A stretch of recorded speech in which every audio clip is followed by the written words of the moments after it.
Before this video starts, I just want to thank Atmos1234 for giving the video idea. I just saw this in my comment section and I thought, hey, actually this is a really good video idea. So with that out of the way, let's get right into this. So, the Phantom Knights of Rusty Bardiche, or I personally call him Bard. Bard's a pretty cool guy. However, he's too cool of a guy, and yeah, he's pretty crazy. His effects are just so powerful. The fact that you get free disruption in the form of being able to set up so many different plays just because of how versatile he is with what he can access, and his free destruction is overall really powerful. But with all of that out of the way, you might be confused by what I've just stated because you don't know what it does maybe. If you do know, well, sit back, relax, and I'll get into the discussion. But anyways, in today's video, I'm going to talk about Bard once again, and why I feel as though no one saw Bard or Phantom Knights in general to be this good. So if you guys don't know who Bard is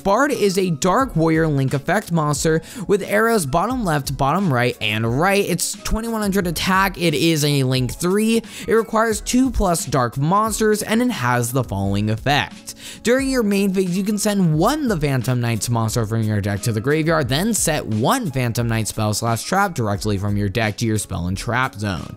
If a Dark Xyz monster is special summoned to a zone this card points to while this monster is on the field, except during the damage step, you can target one card on the field, destroy it. You can only use each effect of the Phantom Knights of Rusty Bardiche once per turn.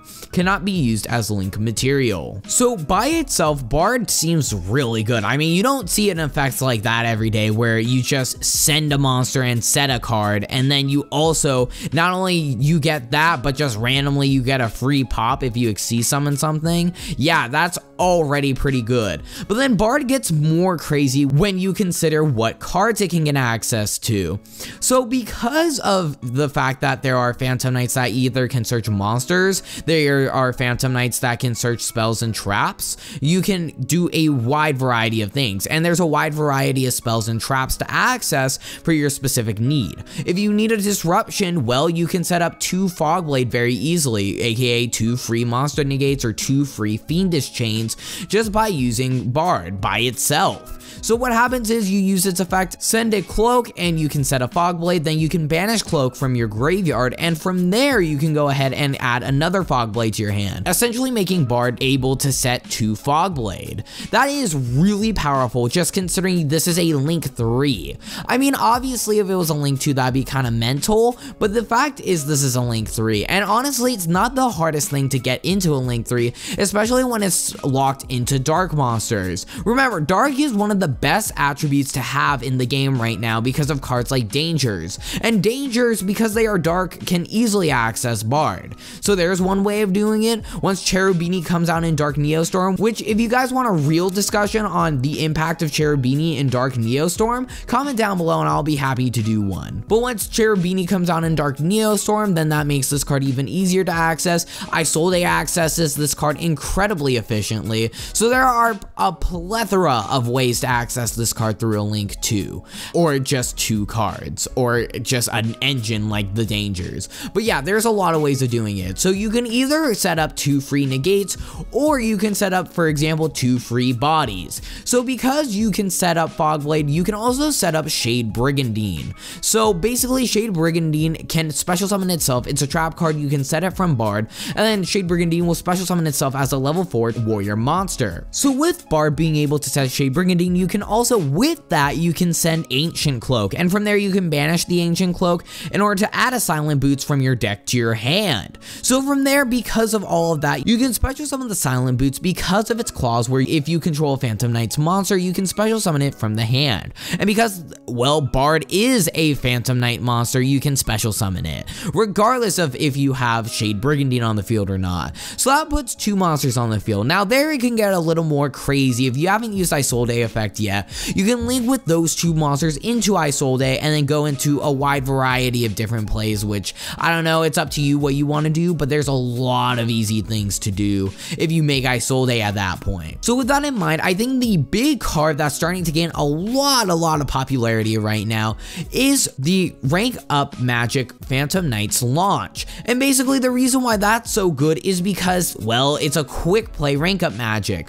And what that means is if you summon a specific Xyz monster with no materials on it, that means you can use this card and rank up into a Dark Xyz monster with 1 rank higher than the monster you use as material. So the 2 big cards you can use for this is either Azathoth, which is pretty popular right now with that combo, where you just go ahead, summon Time Thief Redoer, and then from there you can easily set up a Azathoth play on your opponent's turn because this is a quick play. But then as well, you can also have the variety of being able to special summon a DDD Kali Yuga. Basically, if you don't know what DDD Duo Dawn King Kali Yuga does, it basically says after this card is Xyz summoned for the rest of this turn, other cards and their effects cannot be activated on the field, and other cards' effects on the field are negated. So basically, if you summon Kali Yuga, it's your opponent's turn, you summon Kali Yuga, they're in a incredibly bad position because from there on, it also has a Heavy Storm effect, where you can detach an Xyz material during either player's turn and destroy all spell and trap cards on the field.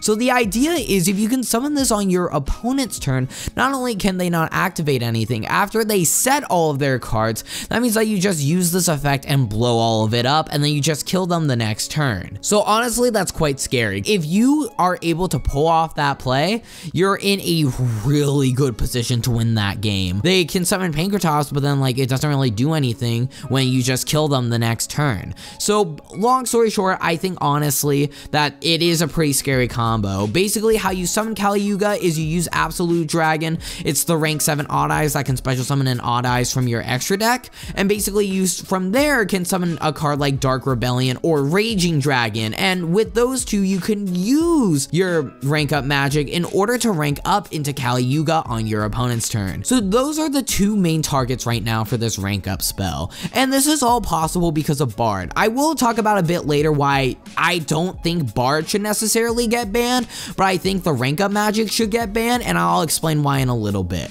But first, Bard, just in general, that's all some pretty crazy stuff. If you summon the 2 free bodies, not only are you getting those 2 free bodies, but then you can also use the cloak effect as a follow-up, and from there search a Fogblade or a launch, and so that just makes your plays even more crazy. So it can put 2 free bodies on the field. It can also be interchanged for other cards, for example, 2 free monster negates, or well, a free body plus 2 free monster negates, because you can again use cloak, search Silent Boots, and from there that becomes not only a body on field if you have another body already on field, it becomes a body on field, but then as well from there it can also become a search for a Fogblade. So Fogblade in unison with the fact that you get access to Shade Brigandine and the fact that you get access to a rank up magic is actually kind of crazy. And you might think, oh well, I mean cool, you can get 2 free bodies, 2 free monster negates, but it sounds like the only relevant use is to get the rank up magic.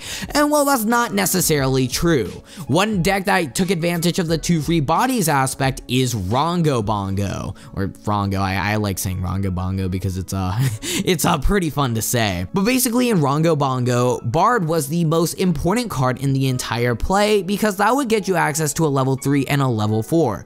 Sure, there are ways to play without it, but at the same time it made your life so easy because it would just be able to get those materials out there just so efficiently, and that's really the card that enables Rongo to be summoned so efficiently. I still think Rongo was 100% the correct choice to get banned because there are probably still ways to summon Rongo without Bard. I still think that Bard was an insane enabler for that strategy. And looking into the future, we also have a deck like Orchist. So Orchist gets a new card known as She Orchist in Girsu, and the reason why that's so relevant is because once we get She Orchist in Girsu, we can rank up our She Orchist in Girsu while it has no materials on it, and we can rank it up from there into a Calamities. And obviously Calamities is an insane card, but the reason why you're able to summon it with no materials is because, well, first you summon it with materials, but then from there you just special summon it from the graveyard with the symbol Skeleton, and now it will have no materials. And then from there you can just use the rank up spell on your opponent's main phase and then summon Calamities along with your already set up Fog Blades, etc. So honestly, yeah, no, that's pretty good if you ask me. So I really think the fact is Bard is a crazy good card.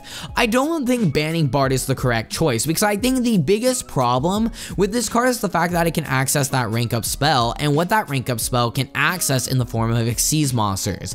I don't think they should ban every single Xyz monster that can be good with the rank up spell because that would be banning 3 cards for the sake of 1. And so I think the rank up spell should be banned. If you ban Bard instead of the rank up spell, it just doesn't matter. And the reason why is because if you look at Pure Danger, for example, Pure Danger can still easily set up the combo where they can end on Decode plus the Kali Yuga and then plus another monster. And so that way, if they try to interrupt with something like Pankratops or Twin Twister, you just summon Decode Talker and use its effect to negate the target. So that way, you are guaranteed to summon Kali Yuga. You also have a card like Silent Boots. So if Bard ever gets banned, you can still send a Silent Boots from your deck to the graveyard with a card like Armageddon Knight, and then you can banish Silent Boots in order to get you the Surge for the rank up spell. So really, in the end, Bard is definitely powerful, but if Bard is banned, it's still not really necessarily the biggest issue if you can still get access to it so easily. So overall, I think Bard is definitely a problem, but I don't think it should be banned.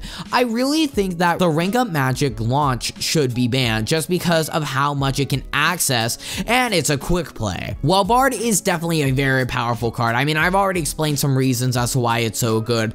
I don't think it's good enough to warrant it getting banned. Because of Bard's existence, it will warrant a ban on other cards that it can access. And I don't think banning Bard is correct, but I 100% think banning the rank up magic launch is the correct choice. Bard will be a relevant card for a long time to come, and who knows how much crazier things can get from this point onward. Thank you guys so much for watching this video. I hope you enjoyed. If you want to support me further than just watching my YouTube videos, go down into the description and support me on Patreon. It helps out quite immensely. As well, if you guys want to talk to me further than just my YouTube comment section, go down into the description and join my Discord server. Thank you guys so much for watching, and with that, I hope to see you soon.